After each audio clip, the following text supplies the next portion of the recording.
परभणी जिल्ह्याचा कारभार ढिसाळपणे चालणार नाही. जिल्ह्यातील विकास कामं लवकरात लवकर पूर्ण होण्यासाठी त्यांनी प्रयत्न करावेत. जिल्ह्याचा मानव विकास निर्देशांक तसेच जिल्ह्याचे दरडोई उत्पन्न वाढवण्याचा प्रयत्न करणार असल्याचंही पालकमंत्री मेघना बोर्डीकर यांनी सांगितलं आहे. काय म्हणाल्या बोर्डीकर, पहा व्हिडिओच्या माध्यमातून.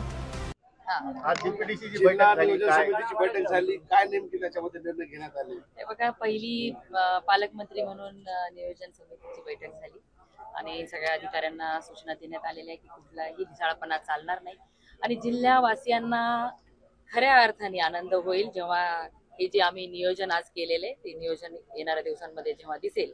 एक जिल्ह्यातला पालकमंत्री असेल तर काय काय बदल होऊ शकतो आणि किती चांगल्या पद्धतीने छोट्या गोष्टींवरती विचारून त्याच्यावर काम होऊ शकतं ते जिल्हावासियांना दिसेल. काय नेमकं दिसणार आहे? प्रामुख्याने रस्त्यांचा मोठा प्रश्न आहे. परभणी रस्ते शहराचा. दिसतील, शाळा दिसतील. आपण मानव विकास निर्देशांक जो आहे आपण घालून 3ऱ्या नंबरला तो वाढवण्याचा आम्ही प्रयत्न करतोय. दरडोई उत्पन्न आपल्या शेतकऱ्यांचं वाढलं पाहिजे यासाठी प्रयत्न अनेक गोष्टी आहेत.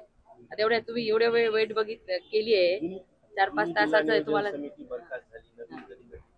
लवकरच होईल, नवीन पण लवकर होईल. सगळ्या येत्या काळामध्ये 12वीच्या परीक्षा होणार आहेत आणि जिल्ह्यामध्ये काही कॉपी मुक्तीच्या अनुषंगानं जे काही आपल्याकडे जे एसपी सिंग होते त्यांनी कॉपी मुक्ती अभियानाची राबवणी सुरू केली. मात्र गंगाखेडमध्ये एकेका ह्याच्यावर 800 850 विद्यार्थी आहेत आणि असे सेंटर देण्यात आलेले. तर काही पालकमंत्री म्हणून तुमचं काय ह्याच्यावर कारवाई? ह्याच्यावर नियंत्रण होईल आणि डायरेक्ट 12वीला गेल्यानंतर जेव्हा म्हणजे पहिलीपासूनच शिक्षणाकडे दुर्लक्ष होतं तेव्हा कॉप्या कराव्या लागतात. म्हणून दर्जेदार शिक्षण जिल्हा परिषदमध्ये शिकणाऱ्या प्रत्येक विद्यार्थ्याला मिळालं पाहिजे. याच्यासाठी जातीने लक्ष दिलं जाईल आणि या कॉपी सुद्धा कंट्रोल केल्या जातील.